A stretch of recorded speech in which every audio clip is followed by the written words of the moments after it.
I was saving a patient's life when I cut through her bra with a pair of trauma shears. My fiancée, Monica, posted a video of me performing chest compressions online. I know you're saving a life, she wrote, but doesn't the patient's privacy matter? And your hands were all over her. As your fiancé, that makes me really uncomfortable. The story blew up online. The hospital, wanting to avoid a PR nightmare, chose the path of least resistance. I was demoted, my entire annual bonus was docked, and a formal reprimand was placed in my file. After years of dedicating my life to saving people, I was being branded a pervert. So I gave up. I wouldn't save another soul. And that's when the whole hospital started to panic. George, this is a lesson for you, Monica said, her arms crossed. We're getting married soon. Even if you're a doctor, you need to show some respect for our relationship. I just stared at her, at this woman I was about to marry. Are you done? Monica froze. What kind of attitude is that? You still don't think you did anything wrong? Whatever you say. As the words left my mouth, I felt something essential between us shatter into a million pieces. Her face flushed crimson, as if I'd just slapped her. Fine, whatever I say. George, we're through. This wedding is off. She snatched her phone from the table, spun around, and stormed out. Dr. Matthews, the department head, scowled and tapped his pen on the desk. Look at this mess you've made. Do you see how upset Monica is? He slid a piece of paper toward me. To contain the fallout, you'll write a formal, detailed apology. You will read it aloud at the next hospital-wide assembly and admit to your inappropriate conduct. I looked at him, saying nothing. His eyes darted away for a second before he regained his authoritative glare. That's an order, George. And it's your only chance. The next day, a notice of my disciplinary action was posted on the hospital's internal network and on every bulletin board. The wording was severe. Improper medical procedure. Lack of sufficient humanistic care for the patient. Dr. George Cole is hereby demoted, with forfeiture of his full annual performance bonus. This is to serve as a warning to all staff. Every word felt like a public execution. Kevin, one of the interns, sent me a discreet text. George, we all have your back. We know you were just trying to save her, but you should probably lay low for a while. Dr. Matthews is on the warpath. I switched off my phone. I could have guessed. Dr. Matthews' nephew, Ryan, had just returned with a fancy fellowship degree from overseas and started at the hospital last week. The old man had been itching to promote him, to give him my position as an attending physician. Monica's little drama had handed him the perfect excuse. I walked back to my desk and silently booted up my computer. I meticulously organized, printed, and compiled all the case files, surgical records, and post-op follow-up plan,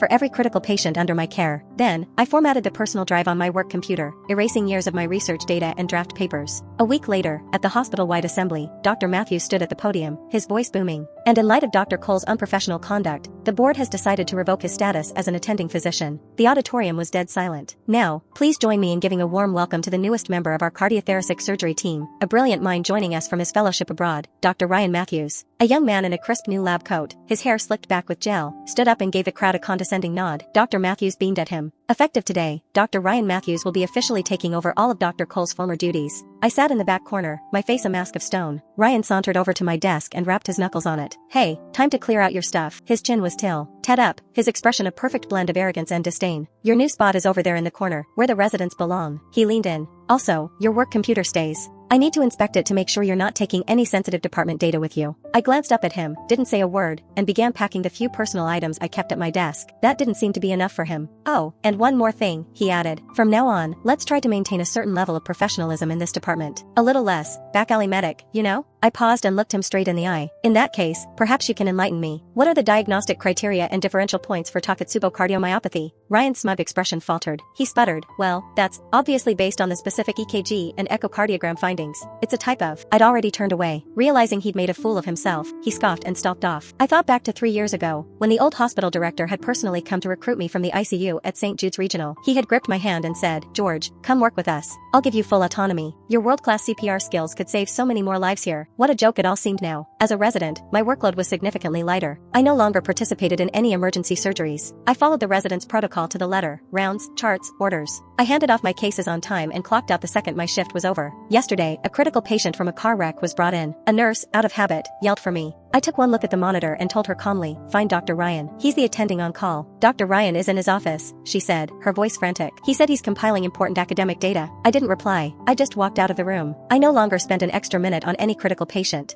After work, for the first time in years, I didn't go to the hospital library to review medical journals. I went to a fencing club. I suited up in the heavy protective gear, pulled on the helmet, and gripped the cold steel of the AP. I channeled all my rage and suffocating frustration into the sharp, clean lines of the duel. The next day, a file appeared in the department's group chat, posted by Ryan. The title was, A Trial Initiative for the Optimization of Departmental Charting Standards in Alignment with Advanced International Medical Documentation Systems. It was a dozen-page PDF filled with convoluted charts and jargon, outlining a brand new template for patient notes. It demanded that all medical terms names be written out in their full, official names, no common abbreviations allowed, and added numerous new sections for data analysis and literature citations. The group chat went silent. A few seconds later, my phone exploded with private messages. George, what the hell is this guy's problem? He wants us to write a PhD thesis for every patient chart. Is he insane? We're treating people in America, not writing for some European journal. What's with all this pretentious crap? During rounds today, he insisted a nurse say cardiac pulsation frequency instead of heart rate. It's just making things more complicated for no reason. This isn't about international standards. It's about creating pointless busy work. By the time we finish one of his charts, the patient in the ER will be long dead. He's a textbook doctor. All theory, no practice. I saw Ryan's condescending announcement in the chat and said nothing. An older colleague messaged me, asking what a few of the standardized terminologies even meant. I quietly explained them to him. Then I shut off my phone. My complete detachment and Ryan's clueless micromanagement created a stark contrast in the department. I used to be the anchor. No matter how chaotic the emergency, everyone felt grounded when I was there. Now, every time a critical case came in, the ward devolved into panic and confusion. Ryan would just stand on the sidelines, barking orders using his new, standardized terms, never getting his own hands dirty. The resentment among my colleagues was growing thicker by the day. People started whispering about how much they missed my efficiency and decisiveness. I knew what they were waiting for. They were waiting for a real crisis to erupt. I submitted my request for annual leave to Dr. Matthews. 30 days. The full amount of vacation time I'd accrued over the past 5 years. His face darkened the moment he saw the form. George, what is the meaning of this? He crumpled the paper and threw it at me. The department is short-staffed as it is. Are you taking this much time off just to spite me? He lowered his voice, his tone laced with menace. Don't think you're untouchable just because you're a resident now. You have a long career ahead of you. Piss me off, and I have plenty of whys to make sure you never practice in this state again. You think a demotion is bad? Believe me, I can have you fired. I said nothing. I just reached into my pocket, pulled out the report from my recent physical, and placed it on his desk. Dr. Matthews, I've been experiencing cardiac arrhythmias. My doctor has advised complete rest. My voice was calm, almost serene. Long-term, high-stress work isn't good for the heart. As a senior physician, you understand that better than anyone. He snatched the report, his face shifting from red to pale as he scanned it. He couldn't find a single thing to argue against. Hoof, he grunted, grabbing a pen and angrily scrawling his signature on my leave request. As I turned to leave, Monica appeared, clinging to Ryan's arm. Well, if it isn't Dr. Cole, she said, her voice dripping with sarcasm. Couldn't handle a little setback, so you're running away? Ryan puffed out his chest.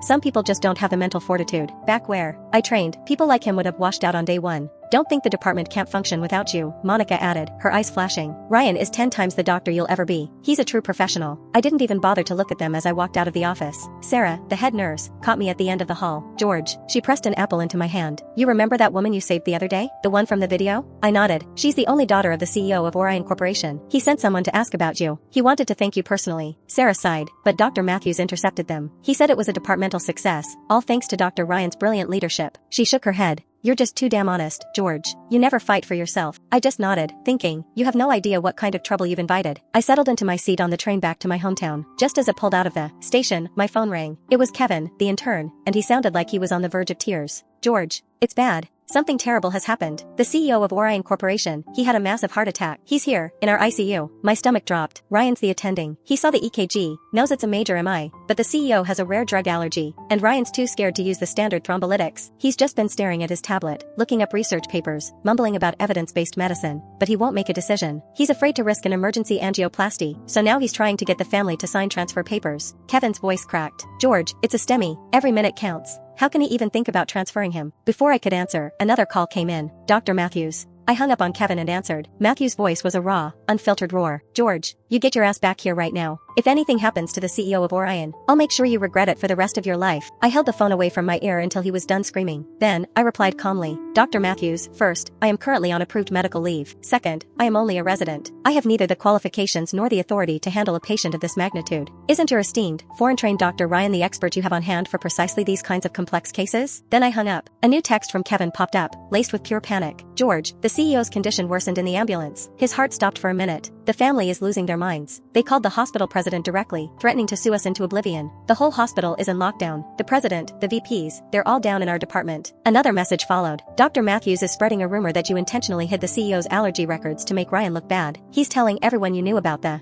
special case and kept it secret to sabotage him. I stared at the screen and let out a cold laugh. The man was a master of shifting blame. As if that wasn't enough, things got worse. Another critical patient in the ICU, one who just had bypass surgery, suddenly went into ventricular fibrillation. The monitors shrieked. Kevin's live commentary continued via text. Ryan is fumbling with the defibrillator. He shocked the patient multiple times, but there's no response. He even set the energy levels wrong. A nurse tried to correct him, and he screamed at her. Sarah is saying they need to put the patient on ECMO immediately. It's the last hope. ECMO, extracorporeal membrane oxygenation. The The multi-million-dollar, state-of-the-art machine our department imported from Germany. The ultimate lifeline. Ryan is trying to start the ECMO, but it's failing. The alarm keeps going off. Sarah was shouting. The startup sequence and calibration parameters for this machine are specific. Only Dr. Cole knows them inside and out. He's the only one who ever operates it. Don't touch it. Ryan shoved her aside. I've used these machines all over Europe. The principles are the same. What does a nurse know? The previous parameters must have been set wrong. They don't meet the latest international standards. He forced a system reboot and tried to directly modify the core operating parameters. George, oh my god, the ECMO is smoking. Following Ryan's ham-fisted attempt, the main console let out a piercing screech. The screen flashed violently and went black. A foul smell of burnt plastic filled the ICU.